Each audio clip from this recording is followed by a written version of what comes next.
ஏனைய ஒதுக்கீடு என்ற விடயத்தில் யாழ்ப்பாண பொது நூலகத்துக்கு 100 மில்லியன் ரூபா.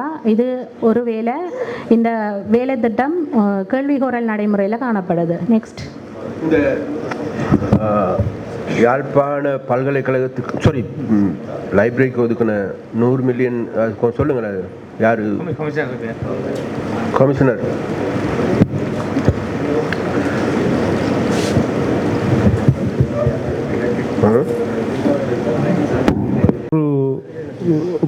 வகையான வேலைகளுக்காக நாங்கள் அதை பயந்தளித்து தேசிய திட்டமிடல் திணைக்களத்துக்கு அனுப்பி அந்த அனுமதியை பெற்ற பின்னர் இப்போ கேள்வி கோரலில் இருக்கிறோம். மொத்தமாக 45 மில்லியனுக்காக கேள்வி கோரல் நடைமுறைகள் கேள்வி கோரப்பட்டு 25ஆம் தேதியில் அந்த கேள்வி ஓப்பனிங் இருக்குது. மீதி 30 மில்லியனுக்குரிய கொள்வனவுக்காகவும் 10 மில்லியனுக்குரிய கட்டுமான வேலைகளுக்காகவுமான எஸ்டிமேட் ப்ரிப்பரேஷன்லேயும் இந்த கொள்வனவுக்குரிய வேலைகளுக்குரிய ஸ்பெசிஃபிகேஷன் ஐடென்டிஃபிகேஷன்லேயும் ப்ரோசஸில் இருக்குது. எனக்கு தெரிய இது அந்த லைப்ரரியை டிஜிட்டலைசேஷன் பண்ணுறதுக்கு தான் இந்த 200 மில்லியன் அனுப்பியிருக்கு. அப்படியா? நான் எனக்கு பட்ஜெட்டில் அப்படி தான் பார்த்தா ஞாபகம். 100 மில்லியன் அனுப்பினது. அதில் நாங்கள் தான் அந்த கம்போனன்ட் டிசைன் என்ன செய்கிறீங்களா? அதில் break down 20 million digitalisation and ஒரு லைப்ரரி சிஸ்டத்துக்கும். ஓகே. 45 மில்லியன் அதில் புனரமைப்பு நடவடிக்கைகளுக்காகவும். புனரமைப்பு என்ன அதில் ஏற்கனவே சிதிலமடைஞ்ச பகுதிகள் இருக்குது, மேல் பகுதிகள் தண்ணீர் ஒழுக்கு இருக்குது. அதே போல் அதில் ஃபயர் ப்ரொடெக்டிங் சிஸ்டம் ஃபுல்லாக ஃபெயிலாக போச்சு, திருப்பி இன்ஸ்டால் பண்ணணும். அந்த வேலைகளுக்கு 35 இருக்கு. ஆமாம், அந்த வேலைகளை தான் புனரமைக்கிறேன். அங்கே இருந்து 45 20 65. 35க்குரிய தளபாட உபகரண கொள்வனவு, அதில் விழிப்புணர்வர்களுக்கான தேவைப்பாடுகளை அடையாளப்படுத்தின விடயங்கள், மற்றது லைப்ரரிக்குரிய சில கணனிகள் மற்றும் டிஜிட்டல் உபகரணங்களையும் மற்றும் தளபாடங்களையும் கொள்வனவு செய்யும். ப்ரொக்யூமெண்ட் தான் பண்ணுறீங்க? ப்ரொக்யூமெண்ட் தான் பெரும்பாலான. இல்லை, இந்த இடத்துல அந்த லைப்ரரியில் அந்த முன் ரிசப்ஷன் இருக்கு தானே, அதில் இந்த யாழ்ப்பாணத்துக்கு இன்றைய வந்து போயினோம். யாழ்ப்பாணத்துக்கு இன்றைய வரையும் தானே வந்து லைப்ரரியும் பார்க்க வரையினோம். அதுக்காக அந்த ரிசப்ஷனில் மும்மொழி தெரிஞ்சவரால் நியமிக்க அன்றைக்கு அமைச்சர்களை சாதிச்சினாங்க. அது சம்மந்தம் நடவடிக்கை எடுத்தீங்களா? ஏண்டா இந்த இன்ஃபர்மேஷன் டெஸ்க்ன்றது மிக முக்கியமானது. அந்த தகவல் வழங்குறதுக்கு அட்லீஸ்ட் இங்கிலீஷ் தெரிஞ்சாங்கன்னாலும் அதில் இருக்கணும் 3 மொழியும். அதை பாருங்க. ஏண்டா அது நிறைய பேர் வந்து போகிற இடமா இருக்கு அந்த இடம். என்ன நாங்கள் பொருத்தமான அது இல்லாமல் இப்போ நீங்கள் அந்த டிஜிட்டலைசேஷன் பண்ணுறீங்க தானே, இதன் போது இதில் நூலகம் ஃபவுண்டேஷனும் இதில் இன்வால்வ் ஆகியிருக்கிறாங்களா? அது 2 கம்போனண்ட். நூலகம் ஃபவுண்டேஷனில் நிறைய புக்ஸ் அவங்க லைப்ரரியில் போட்டிருக்கிறாங்க. அதை எடுத்து தான் நாங்கள் போட போகிறோமா, அல்லது நாங்கள் எங்களோட வேலையை துண்டா செய்ய போகிறோமா? இல்லை, இதில் நாங்கள் 2 விதமான விடயங்கள் அதில் இருக்குது. டிஜிட்டலைசேஷனில் ஏற்கனவே பழைய வடமாகாணத்தில் இருக்கிற வெளியிடப்பட்ட கடந்த காலத்தில் வெளியிடப்பட்ட பிரதேச வெளியீட்டாளர்கள்ட்ட புத்தகத்தை இலத்திரனியல் வடிவில் சேமித்து வைக்கிறது ஒரு கொம்போனண்ட். அதுக்குத்தான் நூலகம் ஃபவுண்டேஷனும் வேலை இது கொண்டிருக்கணும். ஆனால் அதை நாங்கள் மேலும் வலுவூட்டுறதுக்கு யாழ்ப்பாணம் பொது நூலகத்துக்கு தேவையானதை செய்கிறதுக்கு தான் இருக்கிறோம். ஏனென்றால் ஏறத்தாழ 14,000 புத்தகங்கள் அடையாளப்பட்டிருக்கு. நூலகம் ஃபவுண்டேஷன் இதுவரைக்கும் 2 வருஷமாக செய்யணும். அதில் 2,000 புத்தகங்கள் தான் அவைகளால் டிஜிட்டலைஸ் பண்ண முடிந்தது. அவர்களுடைய தொடர்ந்த செயற்பாடுகளும் ஃபண்ட் ரிலீஸ் தொடர்பில் கேள்விக்குறியாக இருக்கிறதால நாங்கள் இந்த நிதியிலே பயன்படுத்தி அதில் ஒரு பகுதிக்கான வேலையை 5 மில்லியன் ஏறத்தாழ 5 மில்லியனுக்கு உட்பட்ட பொருட்களை அதில் கொள்வனவு செய்ய இருக்கிறோம். அதை விட எங்களுடைய லைப்ரரியை ஆன்லைனில் செய்கிறதுக்கான டிஜிட்டலைஸ் பண்ணுறதுக்குரிய வேலைகளை செய்ய இருக்கு. சரி, இப்போ நீங்கள் சொல்கிறது சரி. இப்போ அதாவது இப்போ இதில் இப்போ என்கிட்ட புக்ஸ் எல்லாம் வெளியில் வரும் பொழுது அதில் நூலகம் ஃபவுண்டேஷன் அடித்து வருது. நம்மளோட காசில் நம்ம செய்கிற வேலை. இப்போ ஏன் நம்மளோட லைப்ரரியோட பேர் போட்டு வரக்கூடிய வாய்ப்பு இருக்கும் தானே? இப்போ நான் எங்களுக்கு கொஞ்சம் தெரிஞ்சுக்கொள்ளணும். இந்த 100 மில்லியன் அதாவது அங்கே விஷயங்கள் டாய்லெட்ஸ் எதுவும் அமைக்கிறதுக்கான ஏற்பாடு இருக்கா அதில்? அதில் அந்த கட்டுமானத்தில் திருத்தம் உண்டு. அதாவது இன்னொரு காம்ப்ளெக்ஸ் ஒன்றை செய்கிறதுக்குரிய செப்பரேட்டாக செய்ய போகிறீங்க? செப்பரேட்டாக செய்ய போகிறோம். ஏனென்றால் அதில் இப்போ செப்பரேட்டாக செய்கிறது உண்மையிலே நான் எங்களை பொறுத்த வரைக்கும் மற்றவங்களுக்கு தெரியும் நினைக்கிறேன். நம்மட அந்த நூலகத்துக்கான கட்டுமான பணிகளை சீர்குலைக்கிற அளவுக்கு ஏற்படுகின்ற உண்டாத்தான் இருக்கும். வெளியில் நீங்கள் துண்டா டாய்லெட் கட்ட போகிறதால ஏன் அப்படி ஒரு தேவை இருக்குதா நமக்கு?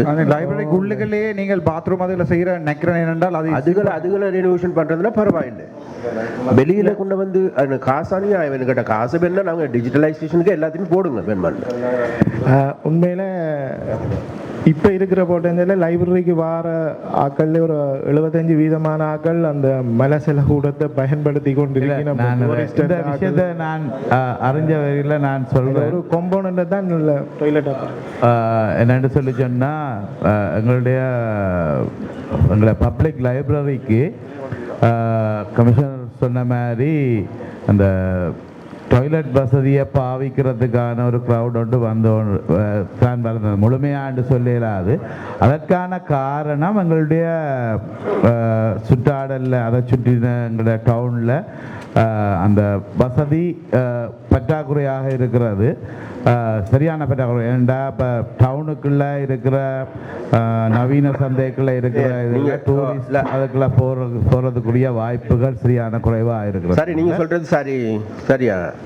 அதுக்கு பிறகு என்ன நடக்குன்னு கேட்டால், பிறகு நாங்கள் எல்லாருமே டவுன்ல இருக்கிறாக்கெல்லாம் இல்ல அது இப்ப நீங்க என்ன மாதிரி லைப்ரரிக்கு வந்த காசுல டாய்லெட் பப்ளிக் டாய்லெட் ஒன்று கட்டுற மாதிரி தான் போயிருப்பேன். இல்ல லைப்ரரிக்கு வந்த காசு லைப்ரரி பாவீங்க உள்ளுக்குள்ள இருக்கிற நீங்க சொல்ல முடிக்க விட இல்லை. இப்போ என்னண்டா அதை நாங்கள் தடை செய்தா இப்போ அதை சொன்ன மாதிரி அதை தடை செய்யறதுக்கு நாங்கள் வேற ஒரு அரேஞ்ச்மெண்ட்டை செய்தா இந்த காசை இதுக்கே பயன்படுத்தலாம்ன்றதை நான் சொல்லுவேன். யாழ்ப்பாண நூலகம் வந்து டாய்லெட்டா போடும். இல்லை அதுதான் நானும் சொல்லவா. அப்ப நாங்கள் அதுக்குரிய அங்க வாசிக்க வந்து பாவிக்கிற அளவுக்கு விடுறதுக்கு இல்லையே. அது என்ன பிரச்சனைடா, லைப்ரரி மட்டும் இல்ல ஒரு டூரிஸ்ட் ஸ்பாட்டும் கூட. பாரச சிங்களாக்கள் அங்க வந்து தான் போவினோம். அப்ப அந்த டூரிஸ்ட் ஸ்பாட்டுக்கு வந்து நாங்கள் ஒரு நீட்டான பாத்ரூம் ஒன்று வச்சிருக்கோம். மஸ்ட் அது எனக்கு அதான் இப்ப கமிஷன் நீங்கள் வேறையா வெளியில கட்டி விட வெளியில கட்டுறது அதான் நான் இது நாங்க வர்றதுக்கு முதல் இது இந்த ப்ரொபோசல் வந்தது அது முடிந்துட்டுது. நான் அன்றைக்கு அதை பற்றி கேட்டேன்னா இந்த இப்படியான ஒரு இது அதை நாங்கள் என்கரேஜ் பண்ணக்கூடாது. இங்கே சொன்ன மாதிரி என்னென்னு சொல்லி சொன்னால் அது ஒரு சுற்றுலாத்தலம், ஒரு சரித்திர முக்கியத்துவம் வாய்ந்த ஒரு இடம். அதை இப்படியான இப்படி ஒரு ஆக்கள் இதுக்காகத்தான் வருகிறோம்ன்றதை நான் நேற்று தான் பில்டிங்குக்கு வெளியால ஒரு பாத்ரூம் கட்டி விடாம உள்ளுக்குள்ள இருக்கிறத அதுக்கு ஒரு என்ட்ரன்ஸ் ஒன்று வச்சு அதுக்குள்ளேயே சனம் பஸ் வந்து அந்த கொழும்புல இருந்து ஜாழ்ப்பாணம் வரைக்கும் கடையில் நிப்பாட்டுற மாதிரி புதுசா ஒன்றை கட்டி அதுக்கு என்கரேஜ் பண்ணாம அதுக்குரிய வசதியை வெளியிடத்துல செய்யறதுனால இதை தடை செய்யுது. இதை தவிர்த்து இதுக்குரிய இந்த டாய்லெட்டுக்காக ஒதுக்கப்பட்ட நிதியை மினிஸ்டர் சொன்ன மாதிரி இந்த வேற சேவைகளுக்கு பயன்படுத்துறதா நல்லதுன்றதை நானும் சொல்றேன். என்னடா நீங்க டாய்லெட் கட்டினோன்னு எல்லாரும் போவாங்க, நீட் இருக்காது. சரியோ, அதை நாங்கள் கட்டி கொடுப்போம். மத்திய அரசாங்கம் மாநகர மெயின்டைன் பண்ணணும், அது மெயின்டைன் பண்ணப்படாது. சரியா? அப்ப எதிர்வரும் காலத்துல லைப்ரரி பிறகு மனசுல கூடமா சொல்ல முடியும், கேவலமான வார்த்தையான. அப்ப நீங்க சொல்றீங்க டவுன்ல நீட் இல்லாதால ஜாழ்ப்பாணத்துல பாவிக்கிற எல்லாரும் லைப்ரரியை நாடுறாங்க டாய்லெட்டுக்கு. அப்ப நாங்கள் சுற்றுலா மையம் என்றதை விட அது ஒரு எங்கட கல்வியின் அடையாளம். யாழ்ப்பாண தமிழ் மக்களால உருவாக்கப்பட்ட லைப்ரரி. அதை நீங்கள் எதிர்வரும் காலத்துல பிழையான வழியில நடத்தி அதுக்காக நாங்கள் வெளியிலையும் இப்படி கட்டி செய்தோம்னா அப்புறம் அதுக்கு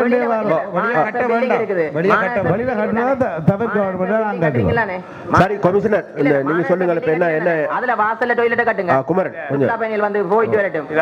குமரன் கொஞ்சம் இருங்களே. யாழ்ப்பாண லைப்ரரி இல்ல, லைப்ரரியில கொண்டு வந்து சுற்றுலா பயணிகள் வாஷ்ரூம் போறதுக்கு விடுறவர்களுக்கு இல்லையே.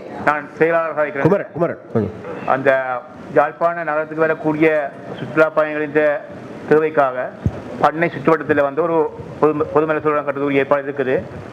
மண்மந்துக்கு அதுக்குரிய ஏற்பாடு நாங்கள் மாநகர செய்வோம். அதுல கேண்டீன் இருக்குது. கேண்டீன்ல லைப்ரரியில வெளியால ஒன்று கட்ட வேண்டாம்.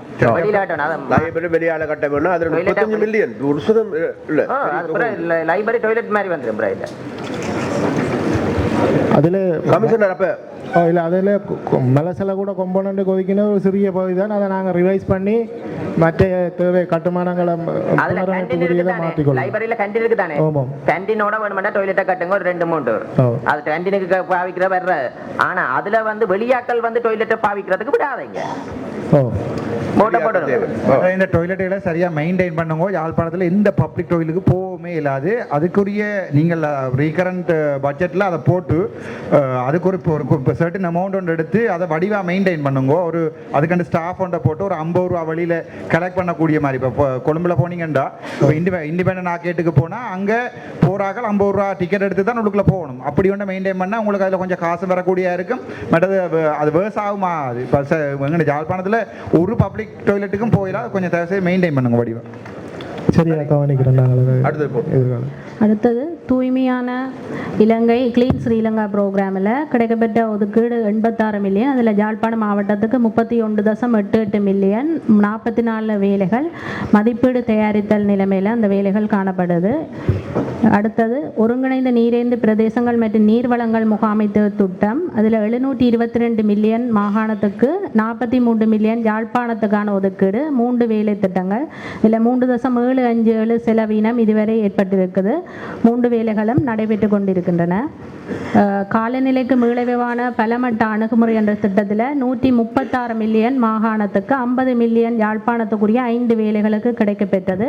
இதுவரை 21% நிதி முன்னேற்றம். ஒரு வேலை நிறைவடைந்து 4 வேலைகள் நடைபெற்று கொண்டிருக்கின்றன. இதில் மொத்தமாக மாகாணத்துக்கு 9372 மில்லியன், யாழ்ப்பாணத்துக்குரிய ஒதுக்கீடு 2733.84 மில்லியன், 673 வேலைகள். இதில் 406.319 மில்லியன் ரூபா செலவழிக்கப்பட்டு 15% நிதி முன்னேற்றமும் 137 வேலைகள் இதுவரை முடிவடைந்த நிலையிலேயும் காணப்படுது. நெக்ஸ்ட், இதில் மாகாண குறித்தொதுக்கப்பட்ட நன்கொடை நிதியில் அமைச்சு ரீதியான சுருக்க விபரம். இதில் எங்களுடைய 5 அமைச்சுக்களுக்கும் உள்ளூராட்சி அமைச்சு மொத்த வேலைகளின் எண்ணிக்கை 181, ஒதுக்கீடு 688.461. இதுவரை 149.472 மில்லியன் ரூபா செலவழிக்கப்பட்டு 14 வேலைகள் நிறைவடைந்தும், மதிப்பீடு தயாரித்தல் 15 வேலைகளும், கேள்விகோரல் நடைமுறையில் 34 வேலைகளும், ஏனைய வேலைகள் தொடங்கி நடைபெற்று கொண்டிருக்கின்றன. விவசாய அமைச்சு 85 மொத்த வேலைகள். இதில் 255 மில்லியன் ரூபா செலவு ஒதுக்கீட்டில் 40 மில்லியன் இதுவரை செலவழிக்கப்பட்டு 5 வேலைகள் நிறைவடைந்த நிலையிலையும், மதிப்பீடு தயாரித்தல் மற்றும் கேள்விகோரல் நடைமுறையில் முறைய 2 அல்லது 3 வேலைகளும், ஏனைய வேலைகள் நடைபெற்று கொண்டிருக்கின்றன. கல்வி அமைச்சு 148. இந்த குளம் அடுத்த முறை போடைக்கு தொடங்கப்படாத வேலைகள் ஒரு குளம் போடுங்க. அதில் இல்லை மொத்தமாக கூட்டியில் பார்க்க வேண்டி கிடக்கு. இதில் மதிப்பீடு தயாரித்தில் 15 இருக்குது, கேள்வி கோரல் நடைமுறை 34 இருக்குது, மற்ற ஃபிசிக்கல் ப்ரோக்ரஸும் போட்டுருக்கீங்க. இதில் இப்போ மொத்தமாக இவ்வளோதையும் கூட்டினா 181 வரணும். ஆனால் வராது. அப்போ இப்போ கூட நீங்கள் இன்னும் கொஞ்சம் ஸ்டார்ட் பண்ணல தான் அர்த்தம். அதில் நான் சொல்கிறேன் உங்களுக்கு மொத்தம் 181 வேலையில் இதில் இருக்கிற இவ்வளோத்தையும் கூட்டினா 181 வேற வேணும். வராது தானே? அண்டா நீங்கள் ஒரு கொஞ்சம் வேலை இன்னமே ஸ்டார்ட் பண்ணிடலன்னு அர்த்தம். இன்னொரு குளம் போடுங்க. இது வரைக்கும் ஸ்டார்ட் பண்ணாத வேலைகள் உண்டு. அடுத்த முறை இல்லாடி இப்போ இதில் பார்க்கல இந்த நாங்கள் இப்போ சும்மா ஒரு லுக் அட் கிளான்ஸ் பார்க்கல இதில் அவ்வளோ வேலையும் ஸ்டார்ட் பண்ணிட்டீங்க மாதிரி தான் இருக்கும். ஆனால் அவ்வளோ வேலையும் ஸ்டார்ட் பண்ணல. நீங்கள் கூட்டி பார்த்தா 181 வராது, வரையில. அடுத்த முறை அந்த குளம் போடுங்க. அடுத்த கல்வி அமைச்சு 148 மொத்த வேலைகளில் 457.655 மில்லியன் ரூபா செலவில் ஒதுக்கீட்டில் 29 மில்லியன் இதுவரை செலவழிக்கப்பட்டு 5 வேலைகள் நிறைவடைந்துள்ளன.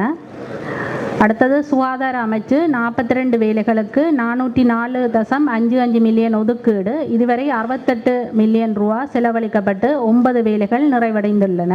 மகளிர் விவகார அமைச்சுக்கு 52 வேலைகளுக்கு 231.33 மில்லியன் ரூபா ஒதுக்கீட்டில் 27.88 மில்லியன் ரூபா இதுவரை செலவழிக்கப்பட்டு 6 வேலைகள் நிறைவடைந்திருக்கின்றன. அமைச்சு ரீதியாக 39 வேலைகள் நிறைவடைந்து 316.544 மில்லியன் ரூபா செலவழிக்கப்பட்டிருக்கு. நெக்ஸ்ட், இது ஒவ்வொரு அமைச்சின்றையும் திட்ட விவரங்கள். உள்ளூராட்சி அமைச்சில் அமைச்சினால் நேரடியாக வீடமைப்பு திட்டம் மேற்கொள்ளப்படுது. இதில் மொத்த வேலைகளின் எண்ணிக்கை 87. 87 வேலைகளுக்கும் பாதிட்ட ஒதுக்கீடு 48.5 மில்லியன் ரூபா. இதுவரை 26.7 மில்லியன் ரூபா செலவழிக்கப்பட்டு 6 வேலைகள் முடிவடைந்துள்ளன. அடுத்தது சுற்றுலாத்துறை. இதில் 8 வேலைகள் 46 மில்லியன் ரூபா ஒதுக்கீட்டில் 0.263 மில்லியன் ரூபா செலவழிக்கப்பட்டிருக்கு. இதில் மதிப்பீடு தயாரித்தல் 1 வேலையும், கேள்விகூறல் நடைமுறையில் 5 வேலையும், ஏனைய வேலைகள் நடைபெற்று கொண்டு இருக்கின்றன. ஒரு நிமிஷம், இதில் ஒரு கேள்வி ஒன்று இருக்கு. இந்த சுற்றுலாத்துறை போன முறை பட்ஜெட்லையும் நாங்கள் பாவிக்காமல் திருப்பி போயிருந்த காசு. இந்த முறை மொத்தம் 78 மில்லியன் இருக்குது. ஆனால் பாவிச்சது வந்து 2 மில்லியன் 2.9 மில்லியன் தான். 78ல் உதாரணத்துக்கு 780 லட்சத்தில் 30 லட்சம் தான் பாவிச்சிருக்கீங்க. இதில் போன முறையும் திருப்பி போயிருக்கு. இந்த சுற்றுலாத்துறை ஒரு கேட்குறீங்களா ஐயா? ஏன்னா எங்கண்ட வடக்கு மாநிலத்தில் சுற்றுலாத்துறை பயங்கர பூவா. இந்த ஒரு இடத்துல கூட சனம் வந்து நின்று பார்க்கறதுக்கு இல்லையே, நாங்கள் இந்த காசுல பாய்க்கிறேன் ஒரு கேளுங்க மொத்தம். இல்லை, நான் செயலாளர் சாதிக்கிறேன். சுற்றுலாத்துறை கடந்த ஆண்டு 2024 ஆண்டு வந்த காசில் வந்து 3 ஆண்டு ப்ராஜெக்ட். அதில் 2024 செலவு முழுமையாக செலவு செய்யப்பட்டது. 2025 ஆண்டுக்குரிய தான் நல்ல சொல்லப்பட்ட 32.74 மில்லியன் வேலை நடந்து கொண்டிருக்கு. முழுமையாக நடந்து கொண்டிருக்குது. கிட்டத்தட்ட 70% வேலை முடிஞ்சுது. பில் பே பண்ணி போடப்படையில் 2025 ஆண்டுக்குரியதில் மொத்தம் 780 மில்லியன். அதில் இப்போ நீங்கள் 30 மில்லியன் தானே பாய்ச்சிருக்கீங்க. அட்லீஸ்ட் சார் இந்த 46 மில்லியன் சொல்லப்படுற 32 மில்லியன் சொல்லப்படுற வேலையில் வந்து 8 வேலைகள் மாகாண சபையை பொறுத்தவரையில கட்டிடங்கள் திணைக்களம் தான் முழுக்க எஸ்டிமேட் தயாரிக்கிறது. பெரிய அளவான வேலைக்குரிய எஸ்டிமேட் தான் முதல்ல தயாரித்து கொடுக்குறாங்க. எங்கிட்ட வேலை அந்த 8 வேலைகள் வந்து 10 மில்லியனுக்கு உட்பட்ட வேலைகள்.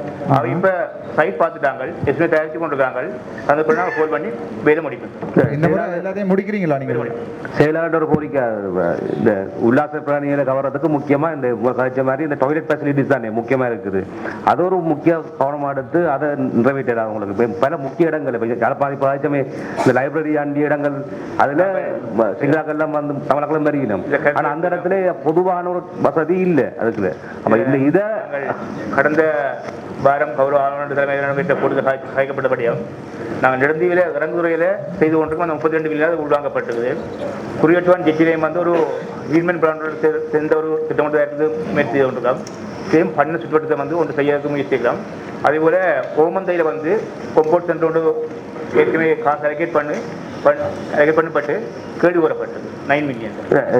அதோட முக்கியமான திட்டமா முக்கிய கருப்பொருள் இது கவர்றதுக்கு அட்னா சொன்ன மாதிரி வந்தவன பார்க்க டாய்லெட் தான். எல்லாரும் அறிவித்து கொண்டு போற யாழ்ப்பாணத்துக்கு வராமல் இருக்கிறதுக்கு காரணமே அதுதான் பிரச்சனை. நீங்க அதுல ஒரு முக்கிய விஷயமா கருப்பொருள் எடுத்து டாய்லெட்டுகளை புதுசு அமைக்கிறது கிளீன் பண்றதுன்னு காசு ஒதுக்கி அதை கொஞ்சம் செயல்படுத்துங்க. அதான் முக்கியம் இருக்கு. செயலாளர் இந்த நிலாவர கிணறுலையும் வந்து அது வந்து கட்டாயம் வந்து பாக்குற ஸ்பாட் உண்டு. அங்கேயும் நான் எங்கிட்ட தனிமைப்படுத்தப்பட்ட நிதியில நிலாவர கிணறுல அந்த டாய்லெட் திருப்பி கட்ட போய் நம்ம கொடுத்தனா ஒரு டிஎஸ்கிட்ட கேளுங்க. பருத்துற டிஎஸ்கிட்ட அது வேலை நடக்குதான்னு சொல்லி அங்கேயும் இருந்து கம்ப்ளைண்ட் பண்ணி கொடுக்கணும். சனம் முழுக்க டாய்லெட் போறதுக்கு இடம் இல்லைன்னு சொல்லி நிலாவர கிணறு பருத்துறையில் கோப்பை தலைவர் சொல்லுங்களேன். சுற்றுலா அமைச்சினூடாக ஒதுக்கப்பட்ட நிதி ஒன்றின் கீழாக தற்போது அங்கே மெலசல கூடங்கள் அமைப்பதற்கான நடவடிக்கைகள் இடம்பெற்றிருக்கின்றன. கடந்த காலங்களிலே எங்களுடைய வலிகிழக்கு பிரதேச சபை அங்கே பிரதேச சபையினால் முகாமை செய்யப்பட்ட மெலசல கூடங்கள் இருந்திருக்கின்றது. அந்த இடத்தினுடைய வசதி வாய்ப்புகள் மேம்படுத்தப்படுவதற்கான நடவடிக்கைகள் இந்த பன்முகப்படுத்தப்பட்ட நிதியிலையும் அதுக்கு காசு கொடுத்தாங்க. அதுவும் இணைத்துக் கொள்ளப்படுகிறது. அது வேறு நீங்கள் அம்மாச்சி உணவகம் அமைத்தலுக்கு தான் அந்த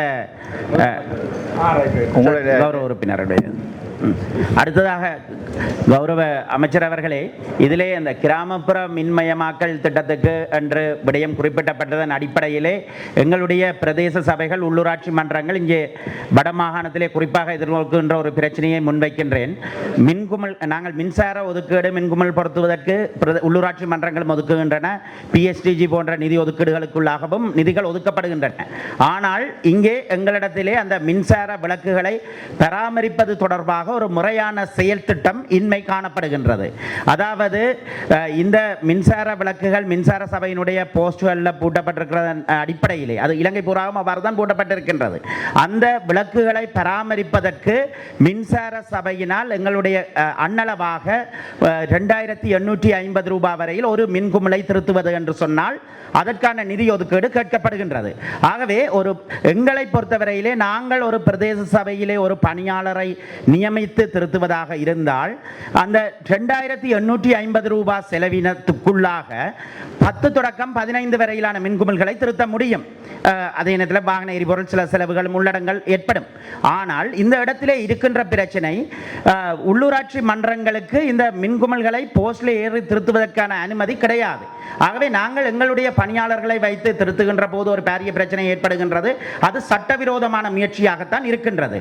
அந்த அடிப்படையிலே கடந்த இந்த ஒரு மாதத்துக்குள்ளான காலப்பகுதியில் கூட குறித்த ஒரு பிரதேச சபையிலே ஒரு பணியாளர் பாதிக்கப்பட்டிருந்தார். அவ்வாறாக பாதிப்புகள் ஏற்படும் போது அவர்களுக்கு இது நாங்கள் சட்டவிரோதமாக மின்சார தூண்களிலே ஏறுகின்றது நிமித்தமாக எங்களுடைய பணியாளர்கள் காப்புறுதி செய்யக்கூட முடியாத ஒரு சூழ்நிலை காணப்படுகின்றது. இந்த நிலைமையின் அடிப்படையிலே இந்த பிரச்சனையை ஒரு தீர்வாக, அதாவது பின்னரான நிலைமையிலே நாங்களே இது ஒரு எங்களுடைய பணியாளர்களுடைய பாதுகாப்பு சார்ந்த விடயம் என்ற அடிப்படையிலே நிறுத்தி இருக்கின்றோம். உள்ளூராட்சி மன்றங்கள் இந்த உள்ளூராட்சி திணைக்களத்தினுடைய ஆலோசனையும் அது பற்றி பெற்றுக் கொள்ளப்பட்டது. அந்த அடிப்படையிலே நாங்கள் கேட்கின்றோம், தேசிய அளவிலே இது தொடர்பாக இருக்கின்ற ஒரு கொள்கையை நாங்கள் இங்கே இருக்கின்ற மின்சார சபைக்கு பணிக்க முடியும். அதே நேரத்திலே அதற்கு அப்பால் ஒரு பணியாளரை நாங்கள் ஈடுபடுத்தினால் அவருக்கான ஒரு அனுமதி ஒன்றை மின்சார சபை தரும் என்று சொன்னால் அவருக்கான செலவினங்கள் முழுவதாக நாங்கள் பொறுப்பேற்பதற்கு தயாராக இருக்கின்றோம்.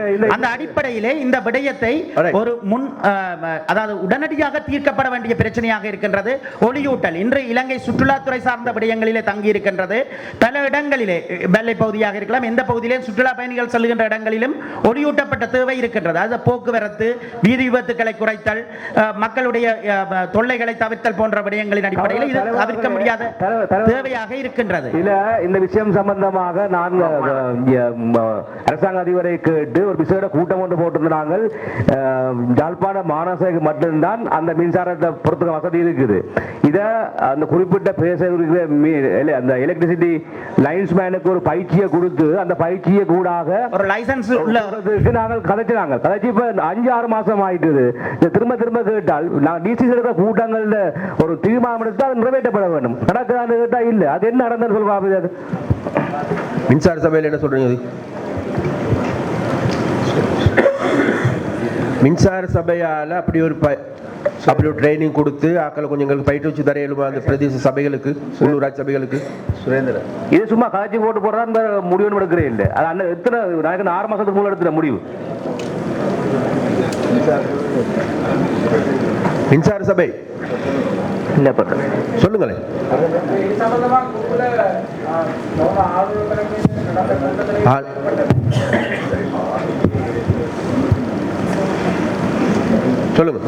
அந்த கூட்டத்தில் எடுக்கப்பட்ட முடிவு இது சம்பந்தமாக கலந்துரையாடி ஒரு தீர்க்கமான முடிவு ஒன்று எடுக்கப்பட வேண்டும் என்றதோடய அப்படியே நிற்கிது. அது கங்காணி இன்னும் எப்போ கலந்து போறீங்க? நீங்கள் கதைச்சு கொண்டு இருக்கிறீங்க. அப்படியான ஒரு பெர்மிஷன் ரிக்வெஸ்ட் ஒன்றும் இது வரைக்கும் வரையில்லை. வந்தால் தான் அது சம்பந்தமாக இல்ல இதுல நம்ம முடிவு எடுப்போம். சரியா? உள்ளூராட்சி சபைகளுக்கு அங்க இருக்கின்ற தவிசாலைகளுடைய அனுமதியோட அங்க இருக்கின்ற ஊழியர்களை கொஞ்சம் பேருங்களுக்கு பயிற்றுவிக்கிறதுக்கும் அதற்கான அனுமதியும் அதற்கான அங்கீகாரத்தையும் மின்சார சபை வழங்கும். அது எப்ப செய்வீங்களா? அது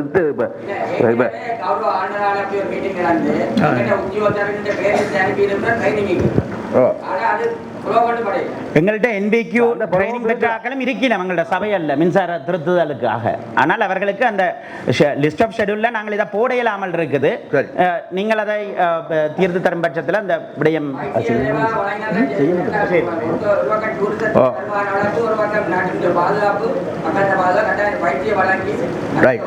மின்சார சபைக்கும் காசு போகுது. ஒரு லைட் போட்டது 3000 ரூபாய்க்கு மேல கொடுக்குறேன் காசு. 3000 ரூபாய் என்பது எந்த வகையிலும் நியாயம் இல்லாத ஒரு கொடுப்பனவு.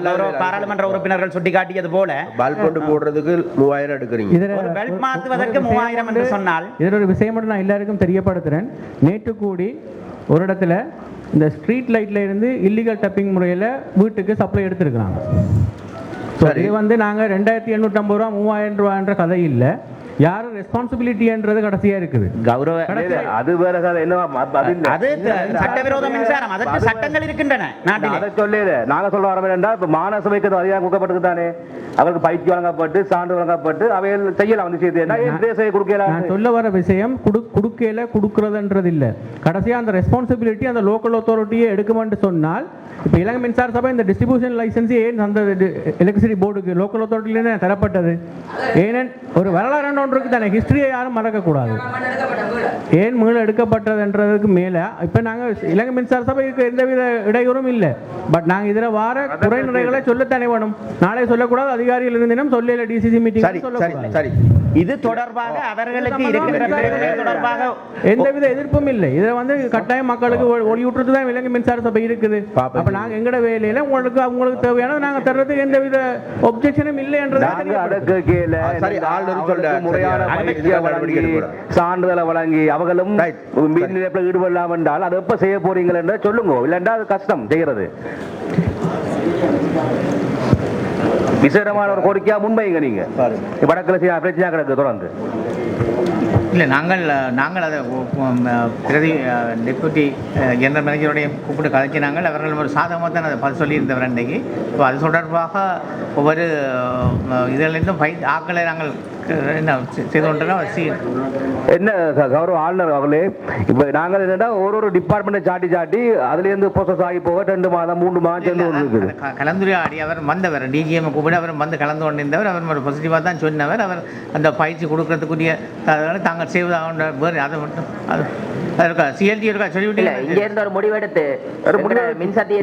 கௌரவ ஆளுநர் அவர்களே, இந்த பிரச்சனை உடனடியாக தீர்க்கப்படாவிட்டால் கிராமங்கள் ஒளியூட்ட முடியாத ஒரு சூழ்நிலை ஏற்படும். ஆகவே நீங்கள் அதனை விரைவாக ஒரு காலக்கிரமத்தை தீர்மானித்து அதனை செயற்படுத்துவது, ஒரு அட்வான்ஸ் ப்ரோக்ராம் ஒன்றை போட்டு செய்யறது. 10 நாட்களுக்குள்ள நாங்கள் சபைகளிலிருந்து பேர்படி எடுத்து போட்டு நாங்கள் மின்சார சபைக்கு அனுப்பி வைக்கிறோம். 10 நாட்கள். அதில் 4 சபைகள் தான் கிடைச்சிருக்குது, மற்ற 11 கிடைக்கல. நாங்கள் 10 நாட்கள் எடுத்து போய் அனுப்பி வைக்கிறோம். அடுத்த டிசிசி கூட்டத்தில் அந்த ப்ரோக்ரஸ் தாங்க